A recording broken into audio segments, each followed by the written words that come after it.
All right, let's get started.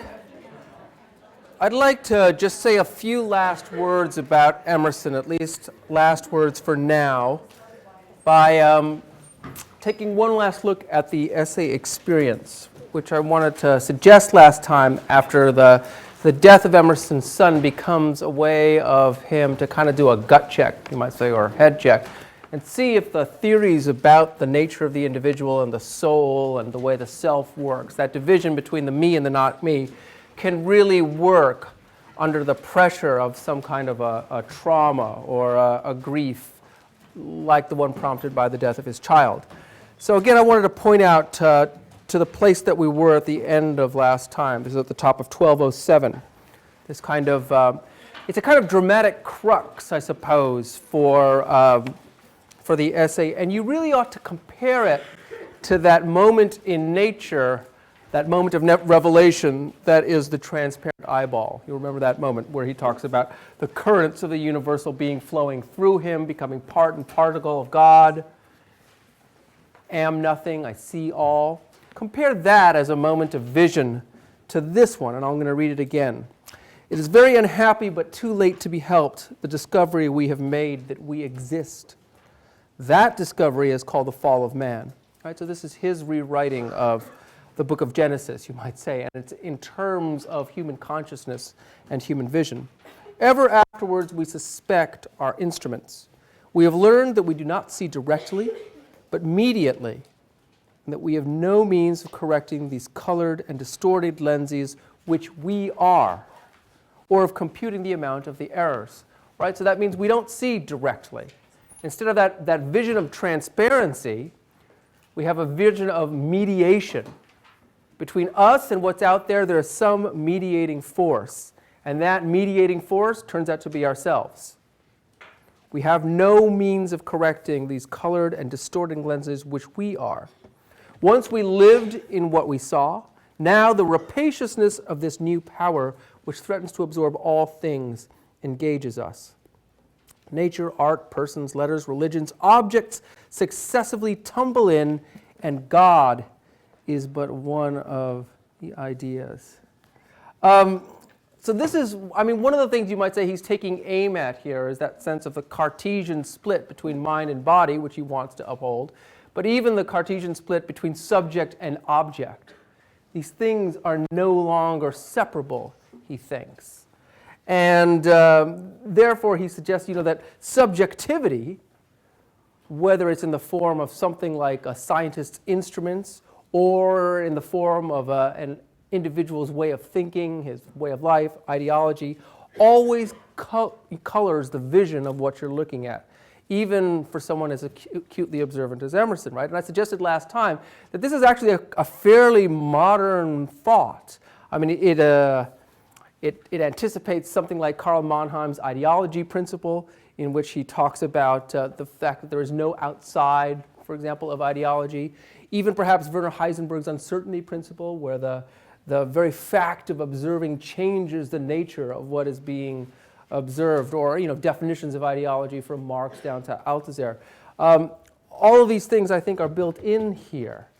And one of the things we would say is that Emerson is looking for some kind of compensation for this insight, the inescapability of subjectivity. What are we supposed to do about that?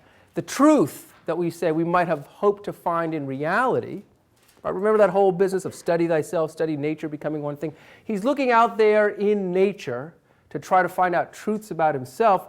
That may not work. Or rather, it may be exactly what he has said all along. That in fact that nature was always already only instrumental. That really what we were looking at when we thought we were looking at nature was in the self. And now we're sort of cutting to the chase. We realize it's all self. So Emerson puts it this way. He's looking for a way out of this problem, you might say. But I suggest to you that it's a way that he's already looked at in the earlier essay Nature. When he talks about spirit letting him out of the labyrinth of his own mind. Remember when he talks about the ideal philosophy, and the only if it denies the existence of matter, that's not enough, right? Because otherwise, you might say you don't have any guarantees outside of the self. What is it that provides those guarantees? Spirit. He comes much more gloomily than in the earlier piece, but to the same realization. This is the top of 1209. It is true that all the muses in love and religion hate these developments and will find a way to punish the chemist who publishes in the parlor the secrets of the laboratory. And we cannot say too little of our constitutional necessity of seeing things under private aspects or saturated with our humors. Again, he's thinking about the inability, perhaps, to split mind and body. The fact that what he's been asserting is, in some sense, always difficult to do. But then he goes on, and yet is the God the native of these bleak rocks. That need makes in morals the capital virtue of self-trust. We must hold hard to this poverty, however scandalous, and by more vigorous self-recoveries after the sallies of action, possess our axis more firmly. It's almost as if, having gone through this kind of crucible of grief, Emerson realizes that what he thought before is even more true. He realizes the truth of it, right? That's the force of the insight that the death of his son has left him unchanged somehow. And that is a kind of terrible insight to have, but he has it. We must hold hard to this poverty, however scandalous. The life of truth is cold and so far mournful, but it is not the slave of tears, contritions, and perturbations. It does not attempt another's work nor adopt another's facts. And from this moment, this is a kind of turning point where you might say the Emerson is going to come to a kind of optimistic close. But I want you to see that despite the fact that Emerson is no Puritan thinker, we've already talked about the way in which he comes out of a kind of Unitarian framework, which is a real liberalization of New England Congregationalism, right? So if the Puritans and later the Congregationalists who inherit from them believe in the total depravity of humankind after the fall, and we said that the Unitarians actually believe in a model of perfectionism. They stress the life of Christ rather than the death. Christ's life as a kind of model. They believe in the perfectibility of humankind. Emerson shares in all of this. In fact, he finds Unitarianism still to be a little bit too restrictive. Nevertheless, I want you to see that there's a certain kind of residual, almost Calvinist logic at play here. All right? Remember what happened to the Calvinists. They believe the fall of man is ultimately a good thing. God tests those whom he loves. You fall, but what you get in the end after you receive God's grace is something that's even better than the Garden of Eden. You get to sit at God's right hand in heaven. And that kind of logic of things are going to get worse so that they can get that much better seems, I think, to be operative a little bit here in this essay as well. He comes, he's tested. His belief in self, what he calls self-trust, is tested. And in the end, he comes back to self-trust, you might say chastened, but he comes back there nonetheless. Take a look at the very end of the essay. You almost get rhetorically as if it has to happen through almost a kind of act of just will itself. Let's take about 10 lines up from the bottom of the page on 1210. Patience and patience, we shall win at the last. We must be very suspicious of the deceptions of the element of time. It takes a good deal of time to eat or to sleep or to earn $100 and a very little time to entertain a hope and an insight which becomes the light of our life. So little a time that we might actually forget to do it, right? We dress our garden, eat our dinners, discuss the household with our wives, and these things make no impression, are forgotten next week. But in the solitude to which every man is always returning, he has a sanity and revelations which in his passage into new worlds he will carry with him. Never mind the ridicule, never mind the defeat. Up again, old heart, it seems to say. There is victory yet for all justice. And the true romance which the world exists to realize will be the transformation of genius into practical power.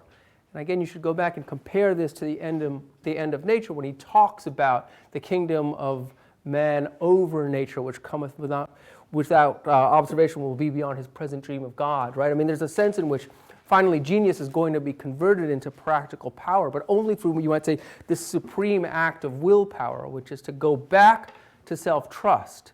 Finally, you might say that in The American Scholar and Selfreliance, Emerson is giving us a ringing exhortation to trust the self. Self-trust, self-trust, self-trust, right?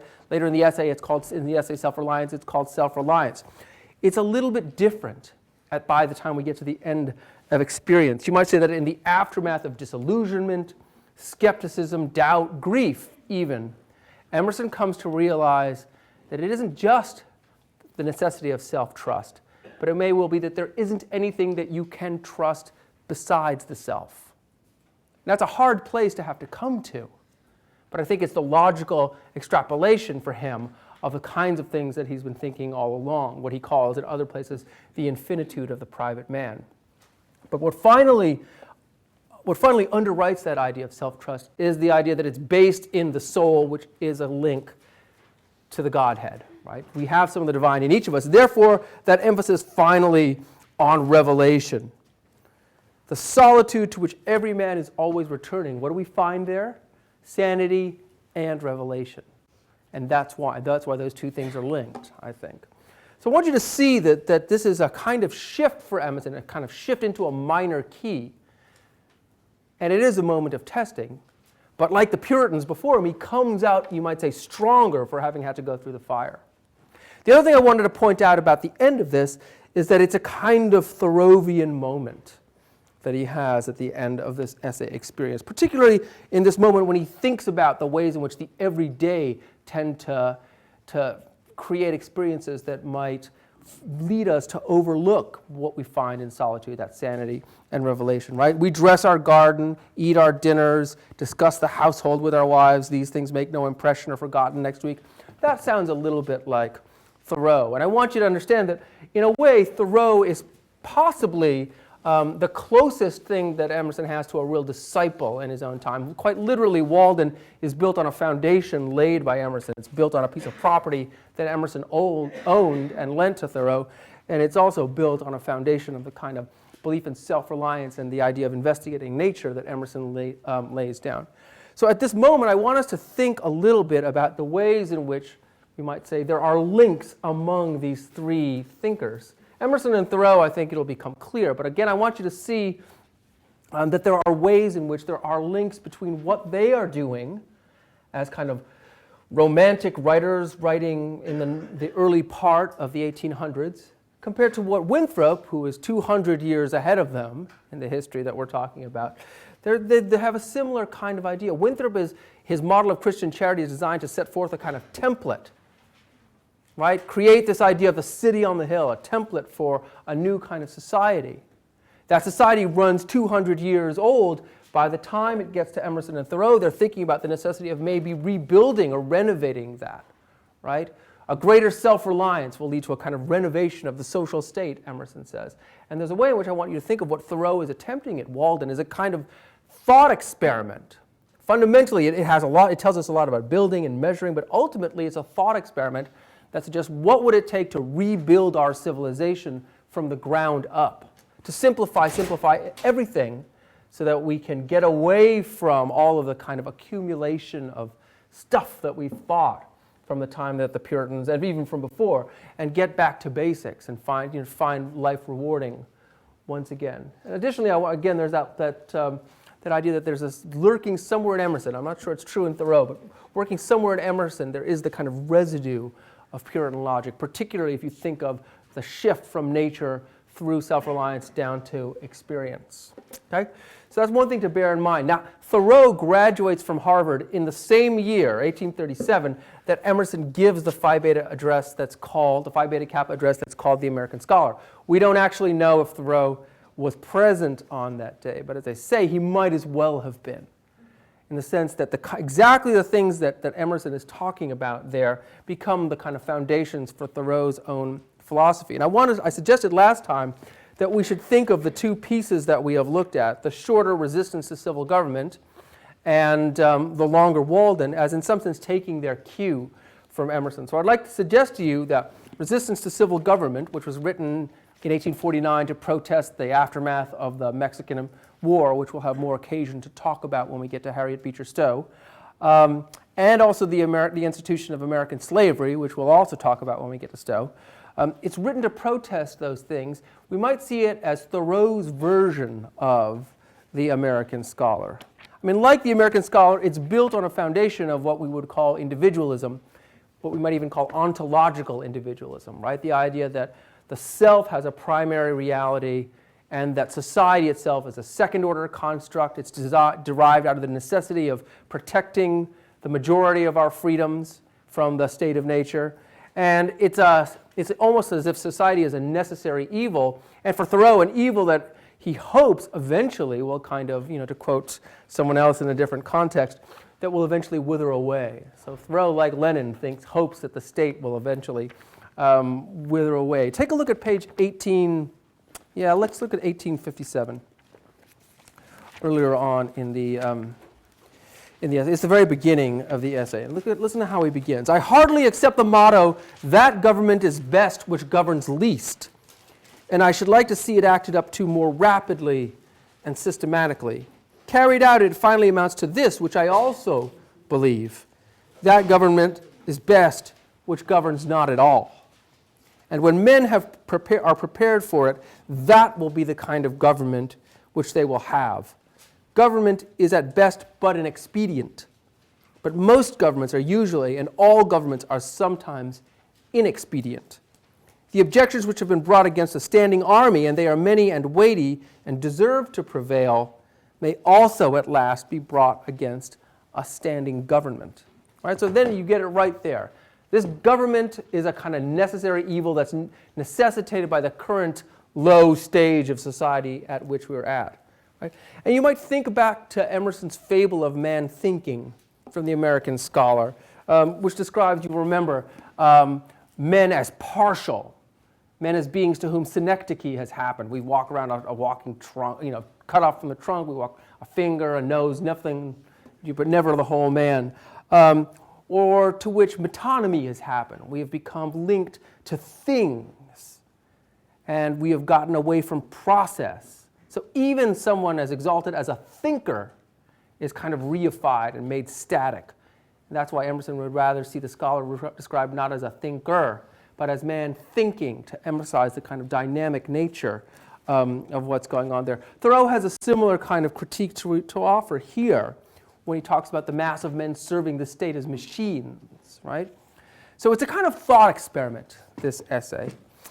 He recalls the night that he spent in jail after refusing to pay his poll tax in protest to the way in which he thinks the government is likely to use the poll tax. Take a look at a little further on. This is the middle of page 1864.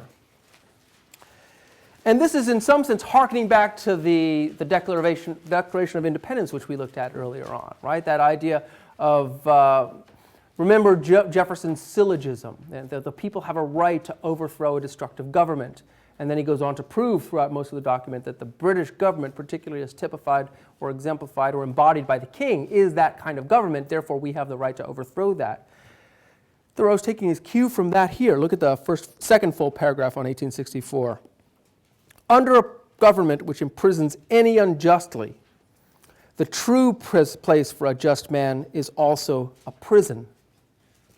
The proper place today, the only place which Massachusetts has provided for her freer and less desponding spirits, is in her prisons, to be put out and locked out of the state by her own act, as they have already put themselves out by their principles.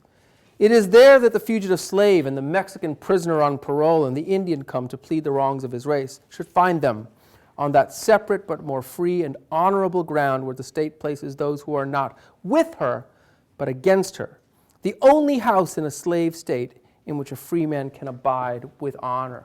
And one of the insights here is an insight that other people have had. We'll talk about it a little bit with Stowe. People read Huckleberry Finn? Did you read the Huckleberry Finn in high school? Yeah? Good book, huh?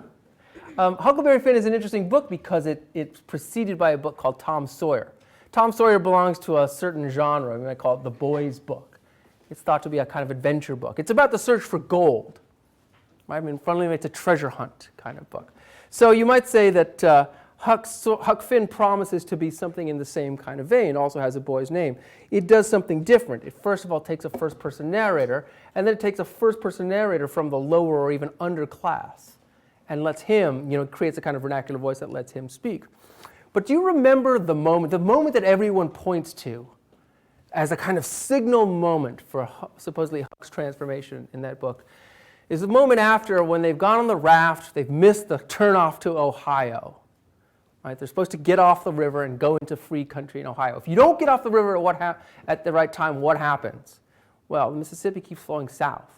The further south you float, the deeper into slavery you float. You'll see that again when you get to Stowe, right? In Stowe's novel, there's a kind of double plot in which one group of slaves moves north towards freedom and another group moves south, deeper and deeper to the darkest parts of slavery, which turn out to be in Louisiana, in the swamps near New Orleans. And so Huck and Jim miss this. And then you'll remember what happens. Jim gets taken off, and he's basically brought back into slavery. And Huck has this moment where he thinks, what am I supposed to do? I should go free my friend Jim. I should go try to get him back. But he's been taught that slavery is good, and that good Christian people support slavery. He's also been taught that he's bad. But there's a certain kind of, what the novel does is manage to make us understand the kind of ideological inversions that slavery is creating. Somebody who's morally and naturally good, like Huck, is placed on the outside of this society and can only believe that he's bad because he supports a set of values that we as the readers are being taught to understand are good. So you remember what it is that Huck says in this kind of moment? He says, all right, then I'll go to hell. He'll go to hell for his friend to save him out of slavery. And that becomes this kind of signal moment in which people say, yes, there's a kind of morally good nature, despite all of the inversions of values that a slave society is creating. Huck somehow innately knows to do the thing that's right. And then the novel proceeds from there to the part that Ernest Hemingway said was cheating. Because, of course, the logic of Huckleberry Finn is you're going down the river only flows one way, you're flowing to tragedy and death and slavery. There's no other way. That's not what happens in Huckleberry Finn. And it's almost like through a kind of, well, people have said, that, Hemingway said it's cheating. Other people, Twain thought long and hard. He got to a point in the narrative where he couldn't continue it. He realized what he had done. Twain's novels are very interesting from that standpoint. He gets to a point often when he's like, shit, what did I do? Where am I? And how do I continue? For Connecticut Yankee also breaks down in that same sort of way and then needs to go on from there. The way I like to read Huckleberry Finn, and if you're interested in going back to it sometime, you might think about this, is that what it does is graft on a happy ending, right? It brings back Tom Sawyer, brings back the whole feel of the boys' book from the Tom Sawyer novel that precedes it. People say, that's terrible. That moment that I've just told you about that Jim has, that moment of revelation, it's all thrown out the wayside. It's all made trivial, right? What I would suggest is that one of these brilliant books that actually asks us to think a little bit self-consciously about what we're reading. So it grafts onto a happy ending that the unastute reader will be happy with. The astute reader will find there's a little bit of a betrayal or something. And the most astute reader will probably realize that that sense of betrayal is inevitable and is designed to be there. That what we realized is we graft on a happy ending that is openly, showily, extravagantly unsatisfactory. Gives us an experience of something that we might call ideological contradiction. So we understand that precisely, we get our own feeling of precisely the thing that Huck is feeling, which is that he's caught between untenable positions, or the only way to do good is to be bad. Right? So I think you should think about that's Twain's solution to this. We're going to give everybody a happy ending, but it's going to be a really unsatisfactory happy ending, or one that really doesn't work, one that seems grafted on. And by that, we're going to bring out the nature of ideological contradiction. I think Thoreau is pointing out something like that, too. In a slave state, the only place you can be free is in a jail. That's what he suggests. Now, Thoreau's an interesting thinker. I mean, this is a thought experiment, right? His aunt pays his poll tax and gets him out the next day. And he knows that's going to happen. Just like, he doesn't actually go and live in the woods. I mean, he comes back to town. He just doesn't write about that. There are stories about him stealing pies from people's windowsills. So there's a way in which these are both kind of constructed narratives. They're both thought experiments. And that's kind of what I want to get out for us to think about here today, right? The jail cell for him becomes a kind of place of simplicity where you can get back to basics. It's almost like getting that Lockean tabula rasa, right? That blank slate.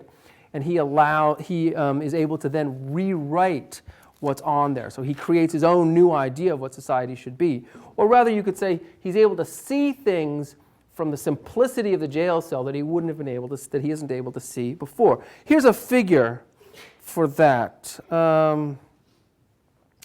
Let's take a look on, see if I can find it. Yeah, let's do in page 1867. There's a place where it's indented. There's about 8 lines down from that indented place when he's talking about the night in prison. The rooms, he says, were whitewashed once a month. And this one, at least, was the whitest, most simply furnished, and probably the neatest apartment in town.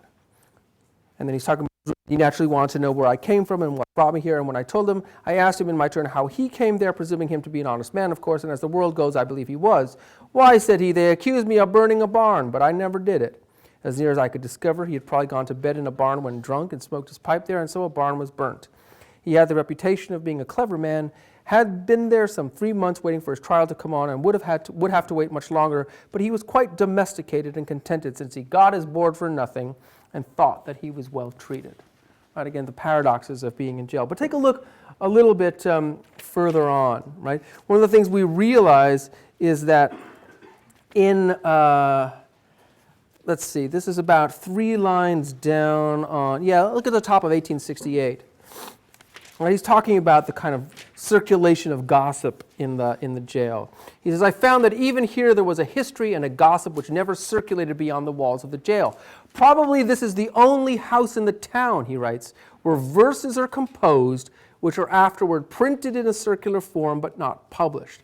I was shown quite a long list of verses which were composed by some young men who had been detected in an attempt to escape, who avenged themselves by singing them.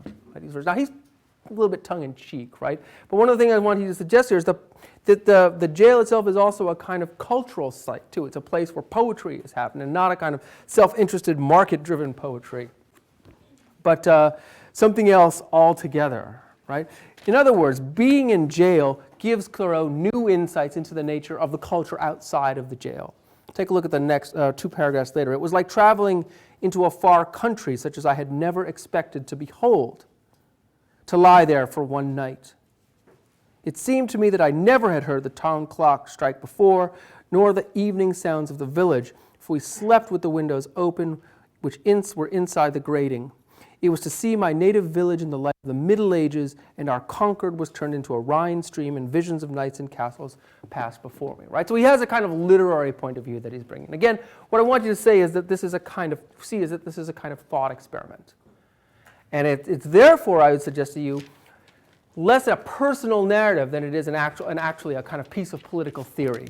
And so finally at the end, he ends the essay with a kind of ringing defense of Emersonian individualism, really, or self-reliance. Last paragraph on 1872, the authority of the government, even such as I am willing to submit to, for I will cheerfully obey those who know and can do better than I, and in many things even those who know neither know nor can do so well, is still an impure one. To be strictly just, it must have the sanction and consent of the governed. Right? So again, that language of the Declaration of Independence. It can have no pure right over my person and property, but which I concede to it. I mean, again, this is in kind of mainline Lockean Jeffersonian political theory. The progress from an absolute to a limited monarchy, from a limited monarchy to a democracy, is a progress toward a true respect for the individual. And this sounds a bit like Emerson. Is a democracy such as we know it the last improvement possible in government? Is it not possible to take a step further towards recognizing and organizing the rights of man? There will never be a really free and enlightened state until the state comes to recognize the individual as a higher and independent power from which all its own power and authority are derived, and treats him accordingly.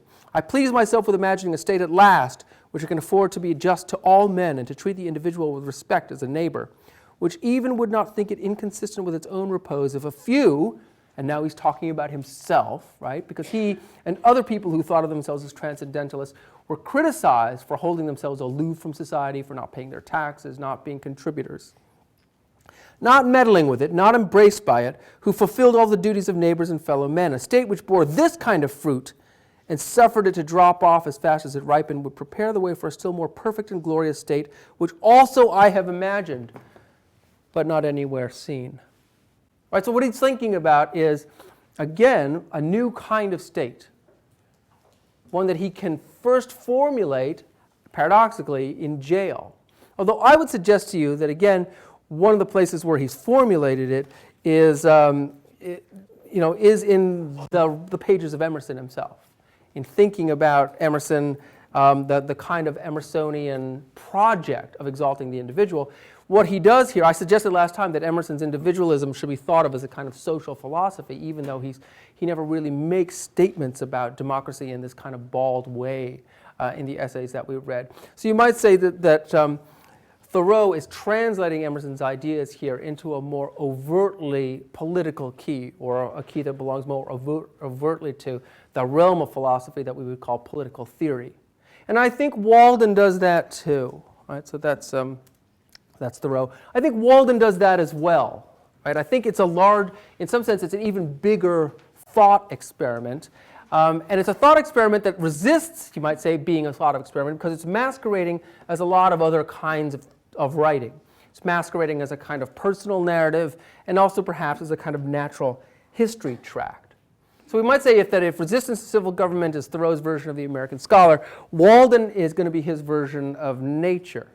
And as I suggested to you all, it's both literally and figuratively built on Emerson's land, on Emerson's foundation. So that if in the American scholar Emerson says that the old maxim, know thyself, and the new maxim, study nature, are at last the same thing, I think Thoreau is building on that insight. So fundamentally, he's, I would suggest to you, again, using nature, as Emerson does, instrumentally as a way of understanding the self and also understanding the nature of society. Except that he's willing to get dirty more than Emerson is. I mean, he's willing to actually investigate actual nature, to go and get his hands dirty, to build something, to play in the mud and look at stuff. I mean, you get a sense of Emerson as a little bit, I don't know what, standoffish or refined. He's a kind of one of these Boston Brahmins. Thoreau is just grubbier. And although you also get the sense, I get the sense that Thoreau doesn't really like people all that much. I mean, he's more at home with the bugs and the slime than with the neighbors. But remember the other thing I pointed out, Emerson says, that men are sleepwalking, wake them, and they'll quit the false goods and aspire to the true. I think Thoreau agrees with that. Take a look at the beginning of Walden. Let's take a look at 1875, maybe.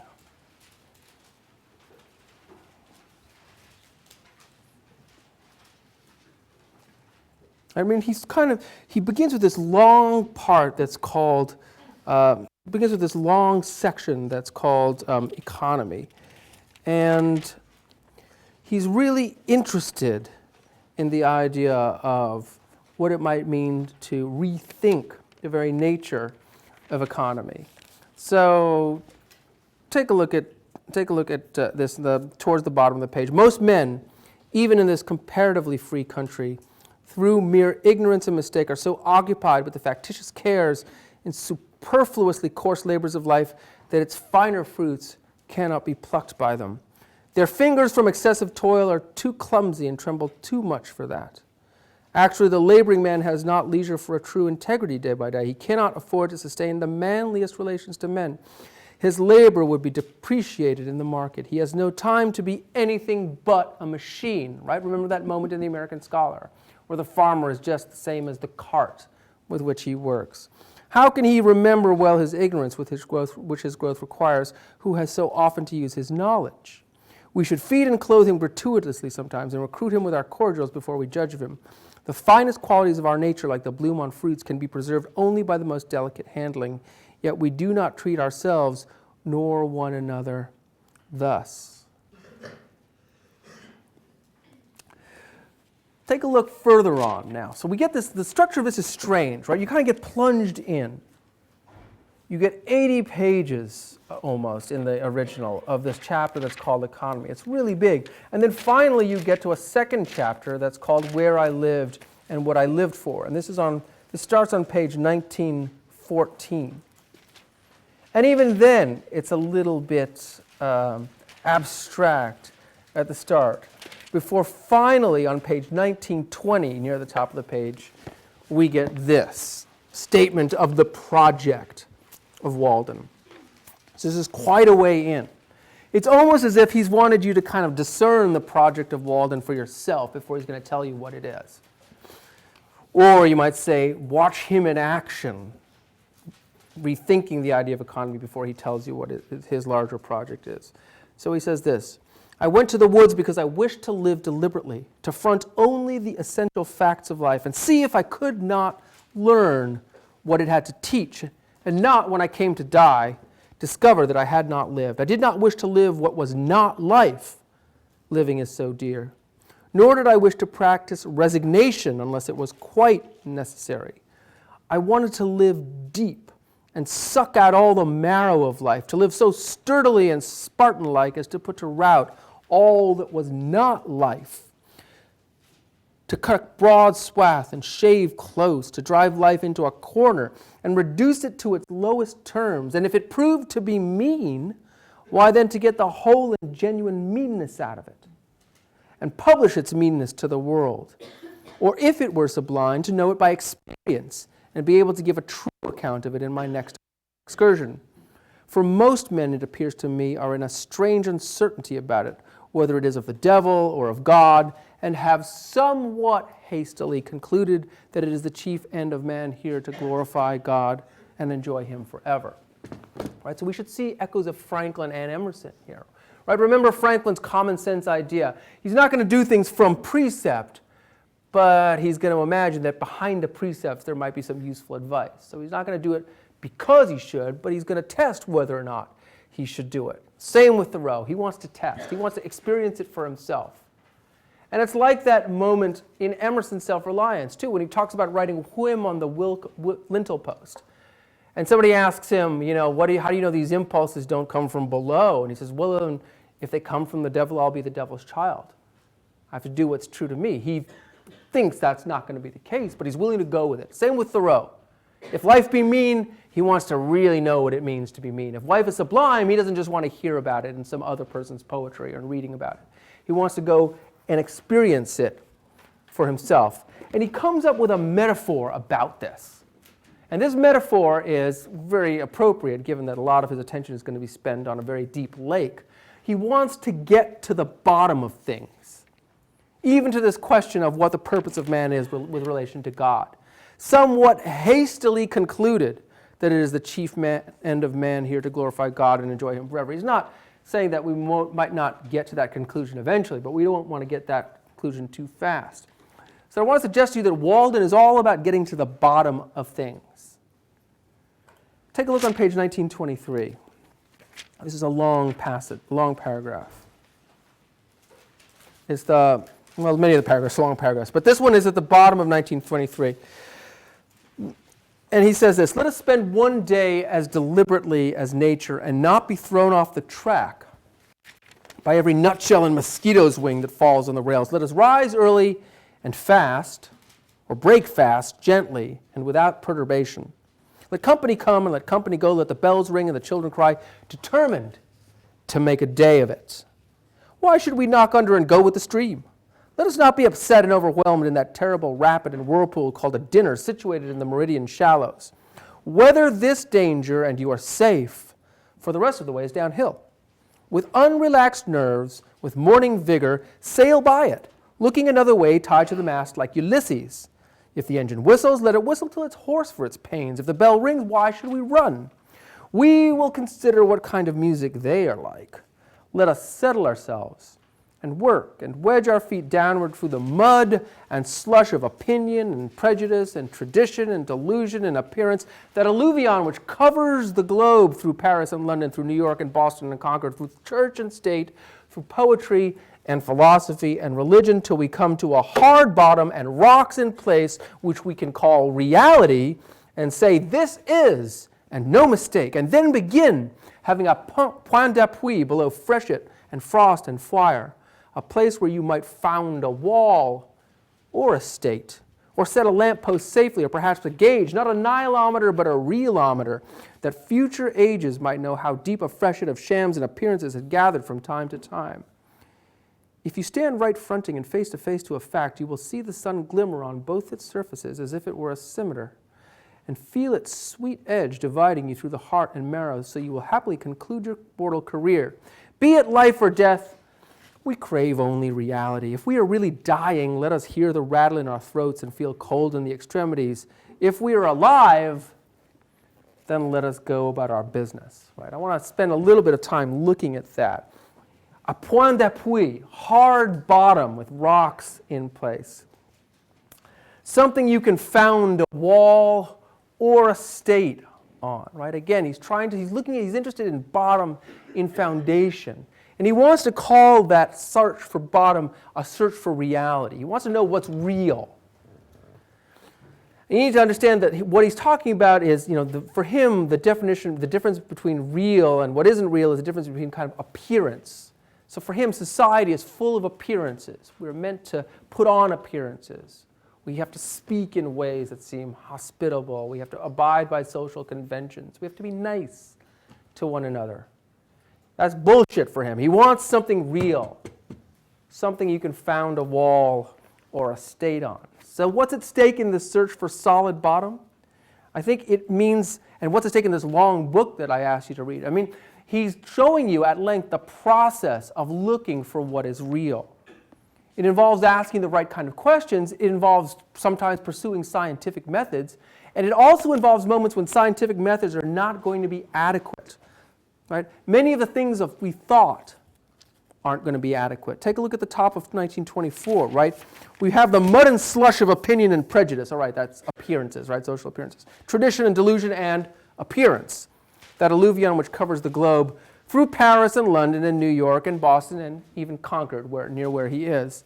But then he goes after various institutions of culture, church and state, poetry and philosophy and religion. We've got to sweep all of these things aside till we can come to this idea of hard bottom, right? So the only way to reach the point d'appui, this hard bottom, is to keep questioning everything. And so where does Thoreau start? He starts, as Emerson, I suppose, would have him start, by looking at nature. But not abstract nature.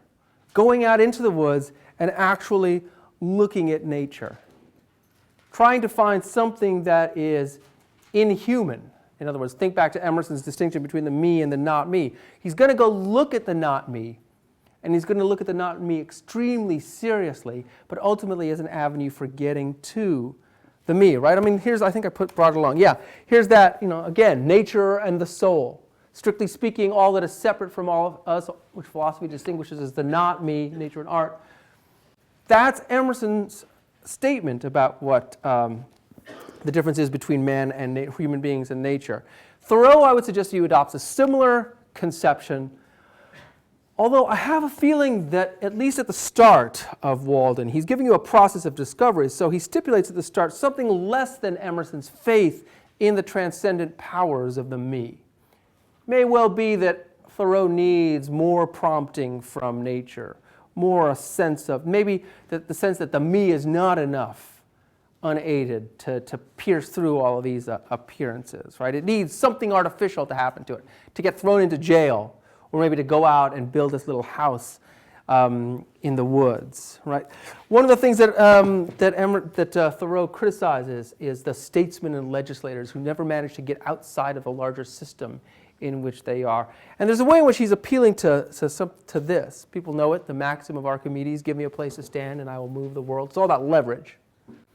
The Archimedean point is that point outside of a system where you can see the system whole and judge it. Philosophically, it's an interesting thing because people would argue there's no such thing as an Archimedean point ever, right? I mean, that's Mannheim's paradox. You can never get outside of ideology. You can never fully get outside of the system.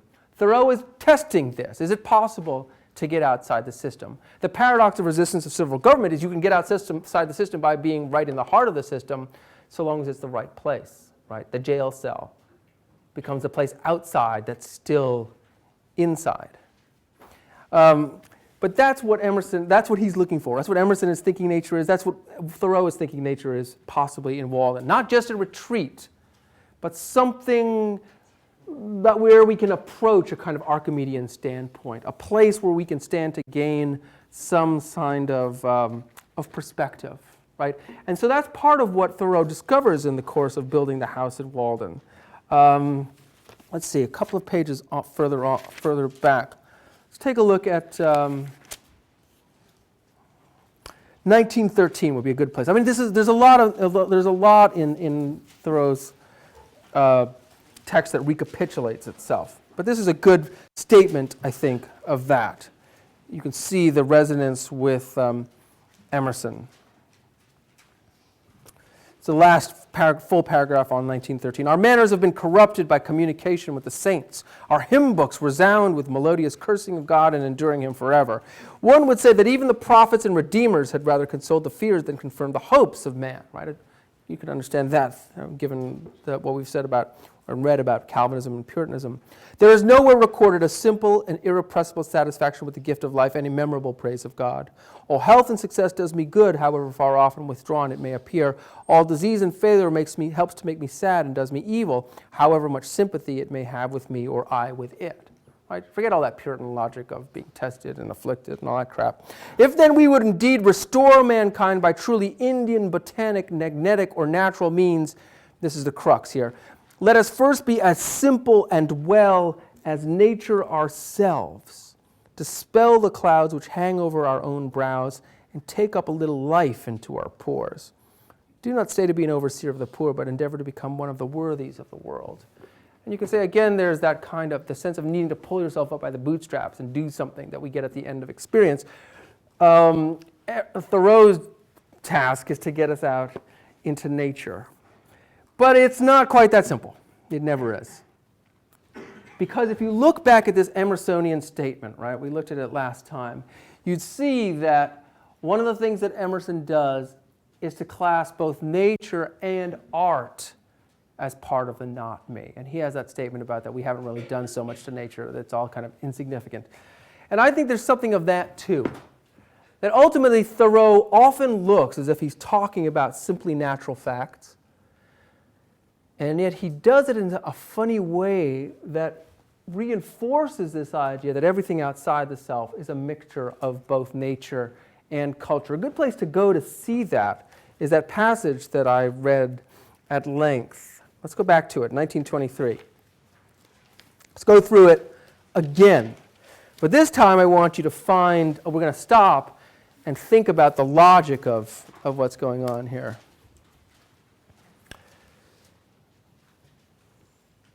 Let us spend one day as deliberately as nature, and not be thrown off the track by every nutshell and mosquito's wing that falls on the rails. Okay, let's stop there. That's a metaphor. What's the metaphor?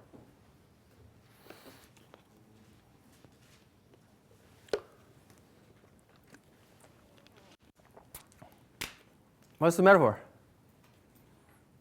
Let us spend one day as deliberately in nature and not be thrown off the track by every nutshell and mosquito wings that falls on the rails.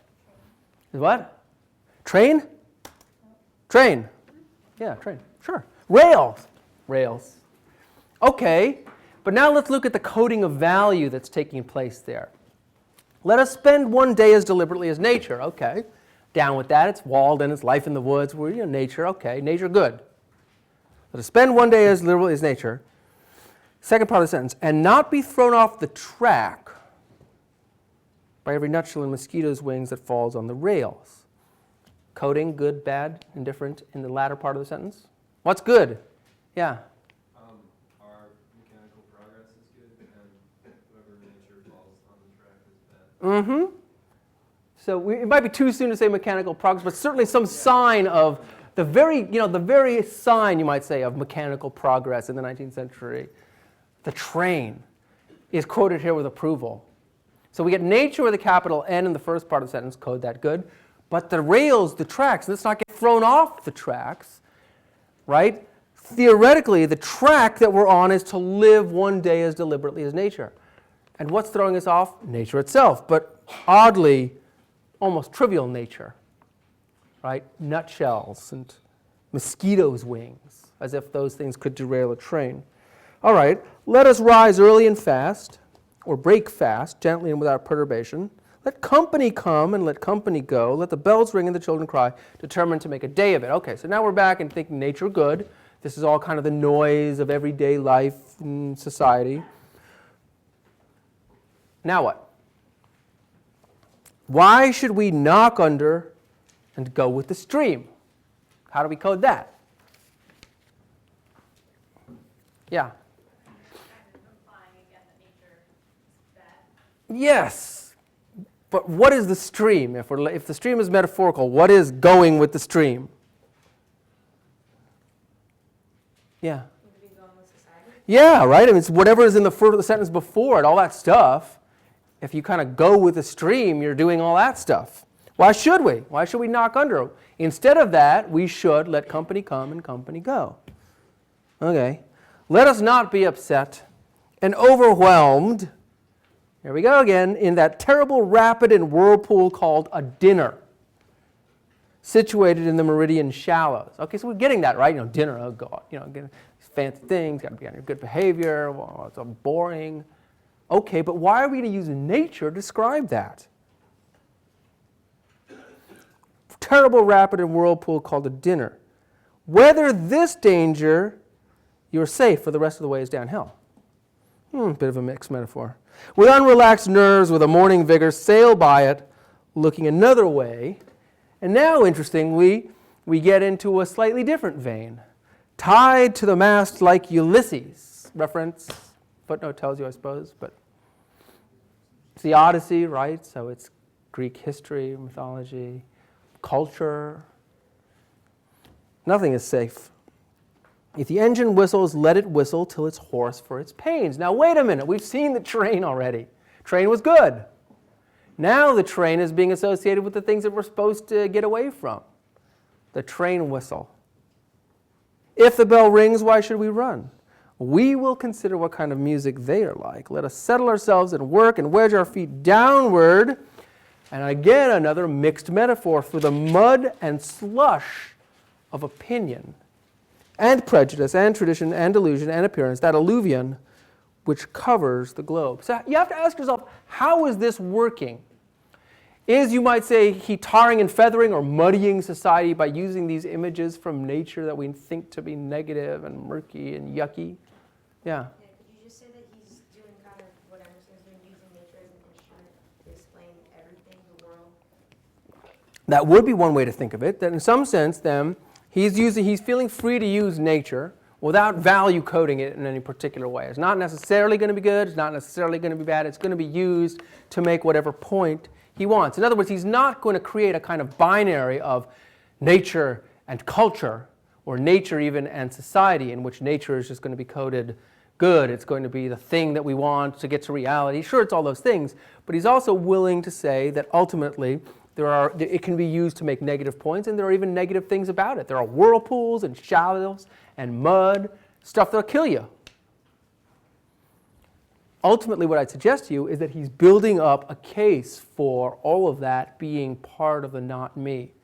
In the end, what he's doing is building up a case for the me. This is kind of shifting and ambiguous imagery. Thoreau's Aunt Maria, the one who bailed him out from pay his poll tax, she said that this was part of the Transcendentalist zeitgeist, exactly this kind of writing. And she said it was a problem in the current moment of intellectual history. In fact, she said, I do love to hear things called by their right names.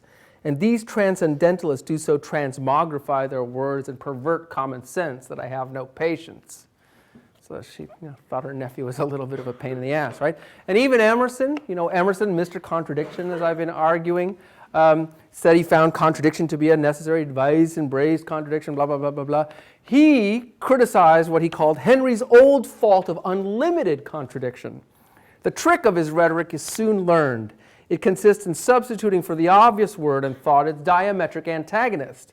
It makes me, Emerson said, wretched and nervous to read it.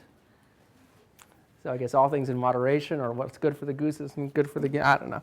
In any case, I want you to see that there's what's going on in Thoreau's prose, right? I mean, he's deliberately provocative, deliberately contradictory. And what he does is you might say that this is part of a larger project of upsetting your system of values. He believes he lives in a country where the system of values is upset because it's a slave state. And he wants to give you that sense of being unsettled that he feels. So he's not going to let you be comfortable anywhere. Not in nature, not in culture, and certainly not in society. All right, so the house that he builds looks kind of like that. It's not very big. And I want to suggest to you that in building this house, right, he's doing that thing that he suggests.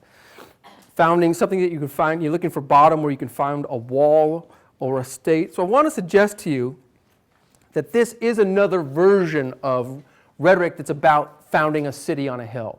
Something that's going to be an example, so that it shares that with Winthrop's notion. Take a look at this. This is on back in that chapter that's called Where I Lived and What I Lived For.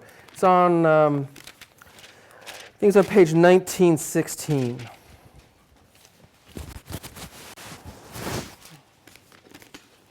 This is about the founding of his settlement here. It's the beginning of the last paragraph on the page. When first I took up my abode in the woods, that is, began to spend my nights as well as days there, which by accident was on Independence Day, or the 4th of July, 1845. My house was not finished for winter, but was merely a defense against the rain, without plastering or chimney, the walls being of rough, weather-stained boards with wide chinks, which made it cool at night. Now again, those look like little details of building, something to interest those of us who would like to build our own houses or have an interest in carpentry or whatever, right? Just details. What can we say about that? There's interesting stuff going on there. Let's take the first sentence. When first I took up my abode in the woods, that is, began to spend my days and nights there. Let's start there. Anything to note about the syntax of that, or what he's written, or how he's written it? Yeah. Well, time is time sensitive. So it's when I first took up my abode in the woods, we later on, after he's been in the woods for a while in his abode, that something's changed. Okay. So he's calling your attention to time. Fine. He gives you a date.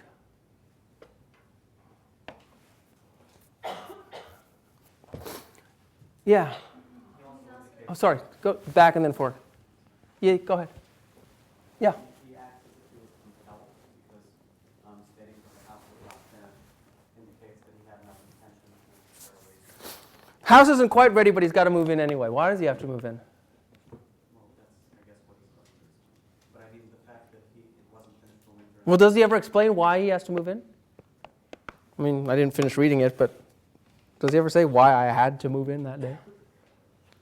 Why does he have to move in that day? Yeah. It's for the key to note that he references Independence Day, and he's kind of mirroring America itself, because it was. Yeah, he had to move in so that he could say he did it on Independence Day. Right? Which by accident. Yeah, sure, right. It might have been an accident that's when he decided, or maybe not, he just decided, oops, look, it's Independence Day. But it certainly was no accident. I mean, think of Franklin and his errata. It's no accident, the opposite. It's no accident that he used to mention this to you. When I first took up my abode in the woods, that is, began to spend my nights as well as days there, right? So even then, that notion of taking up an abode has to be defined and qualified for you. A founding moment is perhaps not as clear and intentional as we think it is. Or maybe it is intentional in a kind of constructed sort of way. Maybe it's telling you something about the arbitrariness of moments that we think of as founding. Remember what I said about the Declaration of Independence? We commemorate the day they signed the piece of paper, not the day they thought of it, not the day they approved it, the day they signed that particular piece of paper. Something arbitrary about that as well. Yeah? He's been going out there during the day to work on it. So he said him going there at night probably wasn't that much of a stretch in reality. The way he writes it is a very specific moment with very specific details, like take off his time in the woods. And by doing all the little details about how the house is and the fact that it's Independence Day by accident, and the fact that he is when he officially started to take his time up in the woods, kind of creates a starting point that probably wasn't actually there in reality, but makes for a better story. Sure, it makes for a good story. It gives you a fixed starting point, but it also lets you know that there's something arbitrary about that starting point. And go back to what you said about the unfinished nature of the house.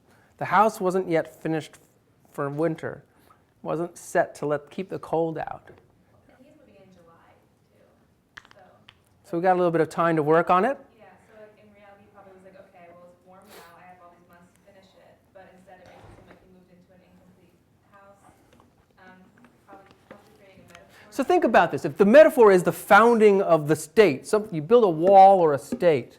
If this house is a version of refounding the state, and he's going to found it on the same day as the birthday of the nation, the sense that the house isn't finished yet is a way of talking about the project of the nation, right? 1776 to 1845, there's still a lot of work to do in the house. And, proleptically or looking retrospectively, you could say, yeah, 1845, winter is coming. It comes not too long after. Do you want to add something? No? No? It ties in well to the resistance to the government in terms of, Mm-hmm. he kind of said that the government is a byproduct of the war, and because of the war, we had this standing army. He mentions that standing army is the arm of the standing government. Mm-hmm. That they're connected, so he said that because we finished the war, we thought we had to have this government. It's almost like a birth of the war. Mhm. So we moved into this house. Yeah, I think a sense of, you might say a sense of war, or, at 1845, conflict with Mexico is starting to look inevitable. Beyond that, conflict over slavery is happening over and over again. It's starting to look inevitable that something is going to happen, right? That's what I mean by winter is coming. Yeah? I may be wrong, but I think that, my opinion, that the unfinished house is more representative of Thoreau's own unfinished soul and not the unfinished state of America. And those two things being separate are necessarily separate? I don't know, not necessarily, but I think the idea of like self-reliance, self-trust, I think that's right, but I think with Thoreau nothing is simple. So I think it is a voyage of self-discovery and self-making. So it's a personal narrative, like other personal narratives that we've seen. But I think he keeps, this is shot forth with a lot of this language. Something you can found a wall or a state on is not just an accidental locution. He's really, I think, one of the things I want you to see is this book encompasses many genres. It is a sort of personal narrative. It is a work of natural history. It also is something like a settlement narrative. It should remind us a little bit of Bradford, although it's constructed as such. It is a little bit like a template for a society, like a model of Christian charity. It is a work also of political theory. But it masquerades as many. I would suggest to you also it's a kind of a work of rhapsodic, romantic writing. We'll get to that, I hope, but before the end of the time. Yeah? I think the key effect of that passage is kind of that he's framing it in microcosm, Mm-hmm. and that he's relying on, it's saying, and definitely noting when I first took my book in the woods, Mm-hmm. it makes me think of the howling wilderness and all that. And so he's mirroring it, the tradition of America, and it's just, the frame is slowly getting smaller. Like he's living in America, retreating to the wilderness. America was founded to escape all this outside European influence, and it just seems like he's narrowing it down to the self. I think that's right. See, that's good because, that's the way to conduct the personal project and the social project. It's a little bit like what I said about Emerson. I said that in Emerson's essays, we have this kind of rhetorical reflex, which is to take social questions and recast them as individual questions. And if you can do that, then you can make a generalization about the individual, whether it be about the soul or just an individual self, and thereby be making generalizations about society or all people, right? So if you recast the grounds of social choice as individual choice, you can make declarations about society as a whole. I think Thoreau's doing the same kind of thing. Instead of rebuilding a whole society, he's just building one cabin. It's the simplest society you can possibly make. It's a culture of one person.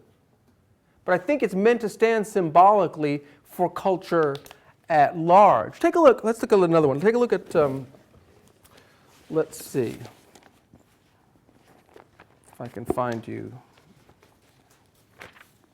this. Take a look at 1879.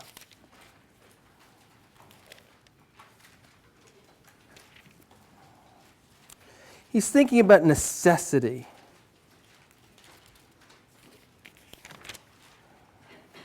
In fact, let's go back further. Let's go to 1877. After the break, let us consider for a moment what most of the trouble and anxiety I've referred to is about, and how much it is necessary that we be troubled or at least careful. It would be some advantage to live a primitive and frontier life, though in the midst of an outward civilization, if only to learn what are the gross necessaries of life and what methods have been taken to obtain them, or even to look over the old day books of the merchants to see what it was that men commonly bought at the stores, what they stored, that is, what are the grossest groceries. For the improvements of ages have had but little influence on the essential laws of man's existence, as our skeletons probably are not to be distinguished from those of our ancestors, right? There's a sense in which if he owes certain things to Franklinian testing, he is a little bit less certain about progress and science. There's a certain way in which the progress of civilization may not have been progress forward, that there may be a sense in which it's better to go back and look at what's essential. He goes on, by the words necessary of life, I mean whatever of all that man obtains by his own exertions has been from the first or from long use has become so important to human life that few, if any, whether from savageness or poverty or philosophy, ever attempt to do without it. And on the next page, he talks about wanting to find what is, or the next pages, he's talking about wanting to find what is indispensable. This is the top of 1879. Most of the luxuries and many of the so-called comforts of life are not only not indispensable, but positive hindrances to the elevation of mankind. Thoreau was interested in putting together a new kind of economy, in other words, a new way of organizing a culture. He'll later on think about the jail in these terms, right? Strip down the walls, whitewash them, get them as simple as possible before you start hanging anything up. Get down absolutely to essentials is what he's talking about. And he wants to make us rethink the nature of what it is, to rethink the nature of economy. At one point he talks about the cost of a thing, the real cost of a thing is how much life you have to give up to get it, right?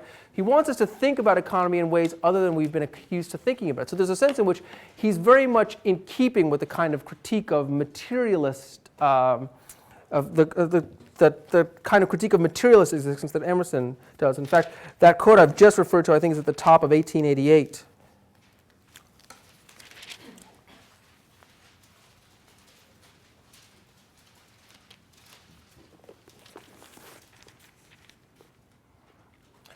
How it happens it is that he who is said to enjoy these things is so commonly a poor civilized man, while the savage who has them not is as rich as a savage. If it is asserted that civilization is a real advance in the condition of man, and I think that it is, though only the wise improve their advantages, it must be shown that it has produced better dwellings without making them more costly.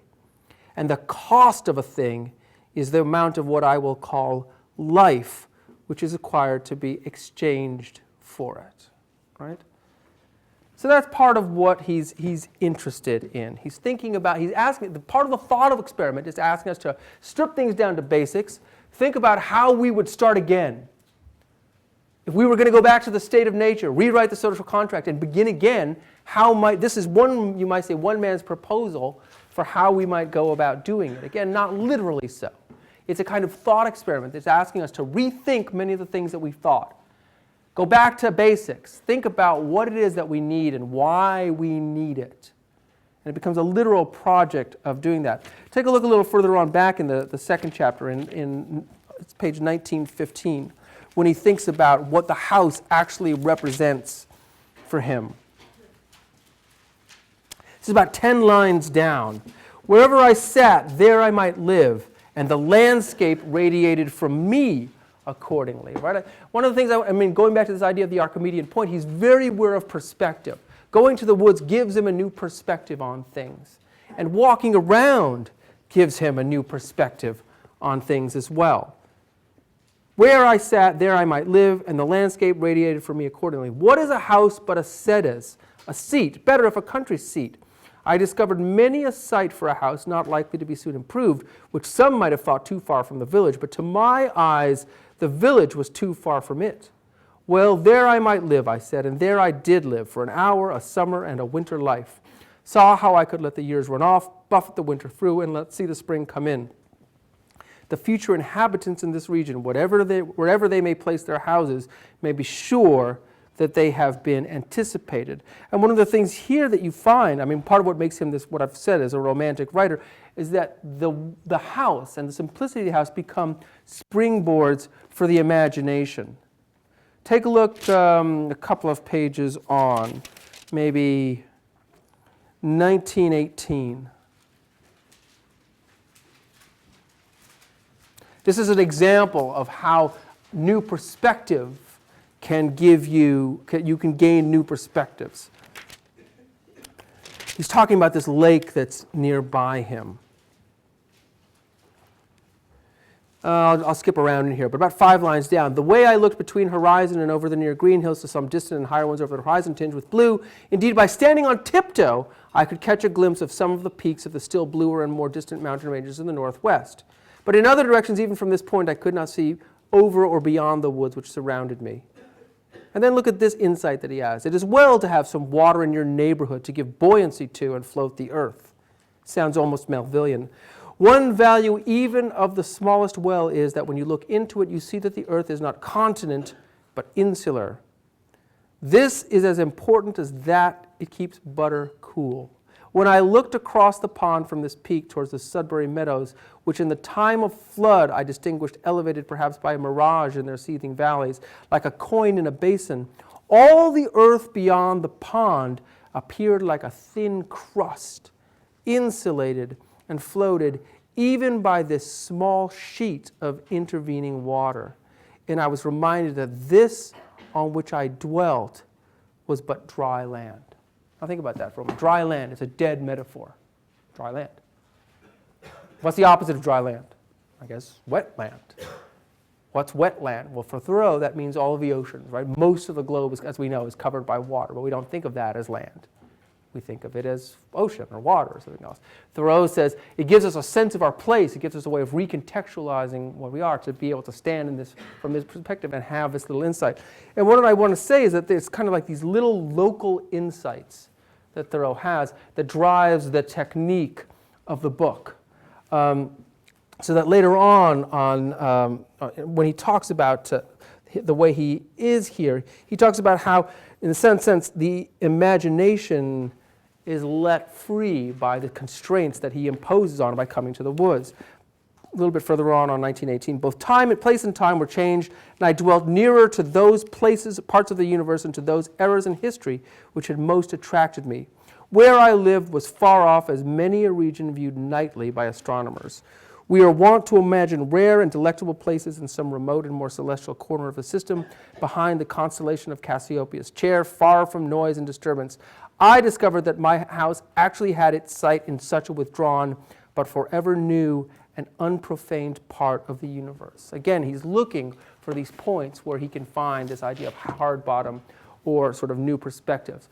I think I'm going to leave it there for today. One of the things I want you to think about is this image again. We'll come back, we'll finish up with Thoreau and go on to Whitman. And what I want you to do, actually, if you would, is look at the place in the spring chapter where he talks about the leaves. Do I have a picture of it? The way the sand creates patterns of leaves. Look at the passage that he talks about there, when he talks about the leaf, and compare it to what you're going to read in Whitman, the title of which is, Song of Myself comes from a larger book called Leaves of Grass. Okay, let's think about that for next time.